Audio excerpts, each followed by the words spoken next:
کراچی میں آئندہ 24 گھنٹوں کے دوران مطلع جزوی برآلود اور موسم مرطوب رہنے کا امکان ہے۔ محکمہ موسمیات نے بتایا ہے کہ خلیج بنگال میں ہوا کا ایک دباؤ موجود ہے جو 7 سے 11 ستمبر تک سسٹم سندھ پر اثر انداز ہو سکتا ہے۔ محکمہ موسمیات کے مطابق اس سسٹم سے سندھ میں معتدل سے تیز بارش کا امکان ہے۔ محکمہ موسمیات نے مزید بتایا کہ اس دوران کراچی میں بھی بارش کا امکان ہے اور تیز بارش کی صورت میں اربن فلڈنگ کا بھی خدشہ ہے۔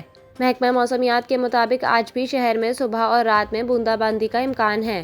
محکمہ موسمیات نے بتایا کہ کراچی میں زیادہ سے زیادہ درجہ حرارت 31 سے 33 ڈگری سینٹی گریڈ تک رہنے کا امکان ہے، جبکہ کم سے کم درجہ حرارت 27.5 ڈگری سینٹی گریڈ ریکارڈ کیا گیا۔